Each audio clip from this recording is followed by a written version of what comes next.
Ching Cafe. My name is Belinda Dubston, and it is great that you are here with me for our weekly I Ching overview, our opportunity to use the I Ching to focus our week, to focus our attention, to gain a little nugget of insight, and to work with ourselves and what's in front of us at a higher level in a more masterly way.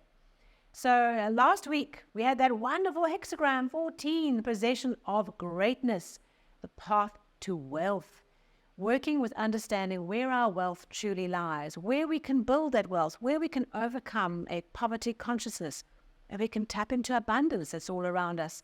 Not necessarily, as I said, the gold bars just suddenly arriving, but potentially understanding where you can switch on a deeper, more meaningful level of wealth in your life at whatever level you need it right now. Plus, working with a couple of changing lines and hexagram 64 before completion. What was being completed? What was being wrapped up? Where was your attention being drawn to the open projects that were needing to be taken to this next step, to taken to the end of the cycle, big cycles of change coming to an end as we take those last few careful steps up to the summit of the mountain and accept that as we reach that top pinnacle, the cycle begins again and we create space for the new to come in. So themes for this week that would have popped into your mind would have been wealth, abundance. Where do I want to create more of an abundance consciousness in my life? Where do I need to push forward, take the leap, experience that moment of truth the changing lines spoke about? And connecting to this idea of completion, completion, completion. And how important those last few steps are as we pivot, as we get ready to switch over into a new cycle of growth. So please do share comments. I love reading them. I'm way behind on all the Christmas and New Year comments, working through them slowly, coming back from holiday.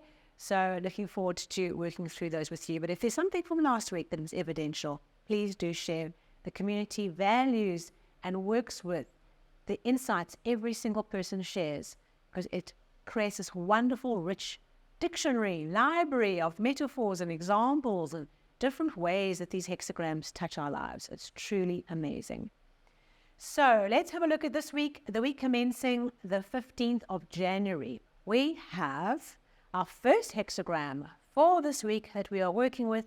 Our main focus and flow of change for this week is hexagram 58, joy. Yay! Oh, that's some really lovely energy over the last few weeks. Hexagram 58 joy is the doubling of the trigram lake. If you can imagine, lake is one of the trigrams of the 8. So, okay, there's 8 trigrams. Lake is the youngest daughter. She's the little child that was a oopsie, all right, conceived right at the tail end of all the children, okay, and she is the free spirit. She can run around and she can play and she sings and she dances and she performs, and all the older siblings just love her because she's just so open and so giving and so joyful and so expressive. So this is the idea with this hexagram. It's a doubling of joy. And this hexagram brings into our attention, into our focus for this week, several things. One is the call to express ourselves. Okay, so joy is the teacher, the speaker, the orator, the sharing of ideas, the communication and exchange of information. So it's communication, teaching and expressing and being open, okay? Wow, okay, a lovely energy. So it's asking us to tap into that.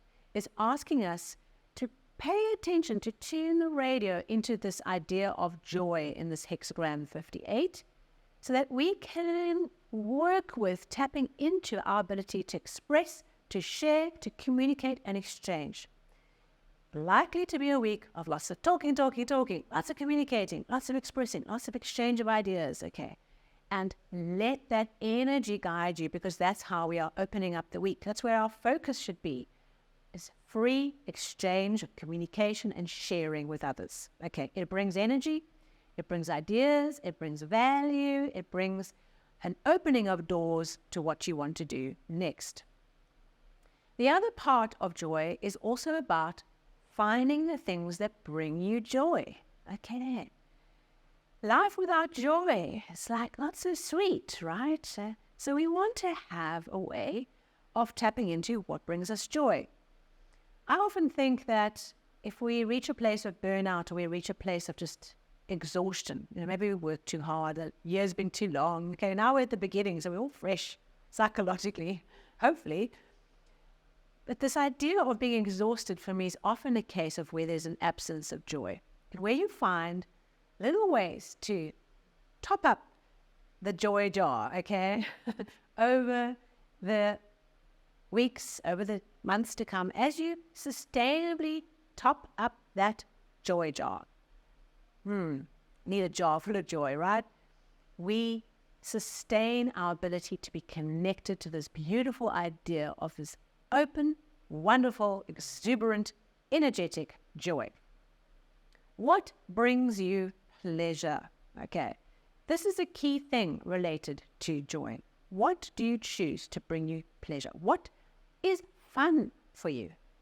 And if you're not doing enough in your week, in your life on a regular basis to connect to what is fun, okay, fun that doesn't harm someone else, fun that's fun for you, okay, bring it in. Okay, so these are two themes that this week is going to likely connect us to. What is fun? What is joy? What is pleasure? Are we sustainably tapping into the joy jar? Okay.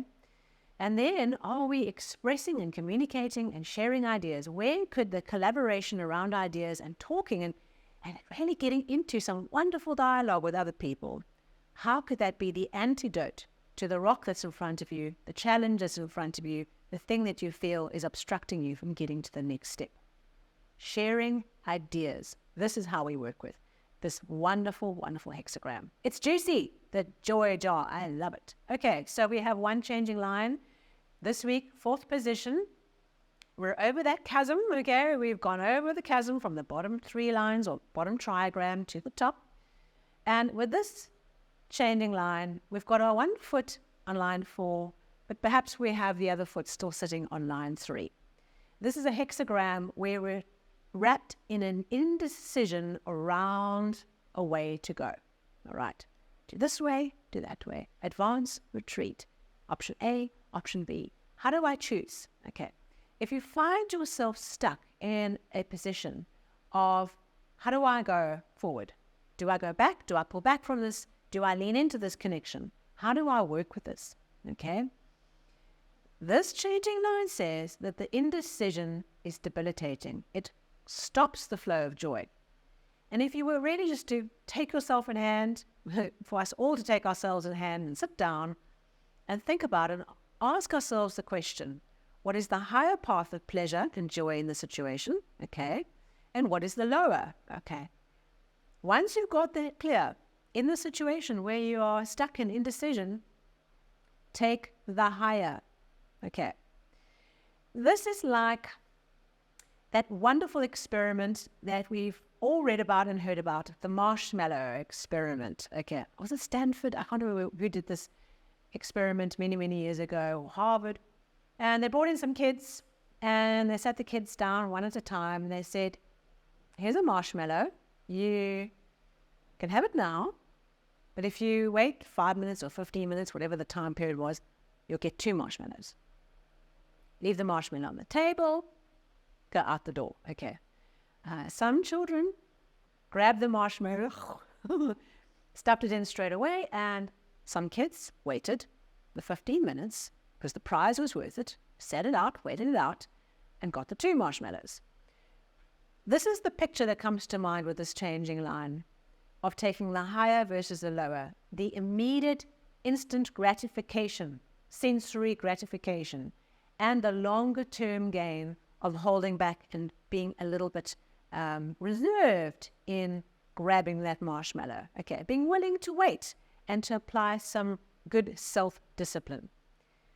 I think that we're going to get some of these situations coming up this week, maybe for you in a particular area, on a broader level, where on a bigger question, you're grappling with, do I advance? Do I retreat? How do I know? Which was the higher, which is the lower? Which is the instant gratification that just stimulates the senses for a short period of time, okay? And which is the more meaningful, deeper, purposeful option that creates the picture you're wanting to create? Where is the waiting period for the 2 marshmallows going to get you a better result? Okay. By now, we all want to eat marshmallows. Okay. So with that changing line, that means there is a second hexagram. And I often find that when you have just one changing line, you see quite clearly how the changing line and the outcome of the second hexagram are related. They're like a very tight story. So our second hexagram for this week is hexagram 60, limitation. Self-imposed limits. Wait with the 2 marshmallows. Okay, this hexagram is all about making sure we don't overdo the flow, because we have water coming into the lake. Okay, we have to put in place limits. You know me, I talk about the dam wall, put in place the constraints, the boundaries that prevent the overflow. Okay, what we're doing is we are controlling the flow, we're putting in place the boundaries, we're timing, we're structuring, we're breaking up something that's big into small chapters. We're only doing so much a day. We're taking the week, breaking it down into days, having the diary, allocating our to-dos. It's that idea of taking the complexity, taking the potential for overwhelm and for an overflow of activity, and breaking it down into small little pieces to control it. Okay, is to put in place some self-imposed boundaries. There can also be boundaries in how we interface with other people, boundaries in how we engage with our world, how we manage our time, how we manage our energy. But this is about being controlled, okay, not wild, and putting in place some good controls to help us with that. So when we look at that bigger picture and we see hexagram 58, joy, we see this changing line saying, should I advance, should I retreat?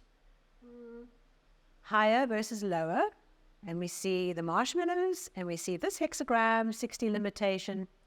You can see that part of this week, when we look at these hexagrams as a cohesive story, we're seeing the opportunity this week is to tap into and work with expressing joy to our own lives, engaging and interacting with others, to communicate and share and exchange ideas, and to work with that in a focused, self-contained, disciplined way. This is not joy that runs amok. This is focused, disciplined joy where we choose the higher path and we're willing to put in some discipline and some boundaries on ourselves, on what we do, on how we control our lives to get the 2 marshmallows.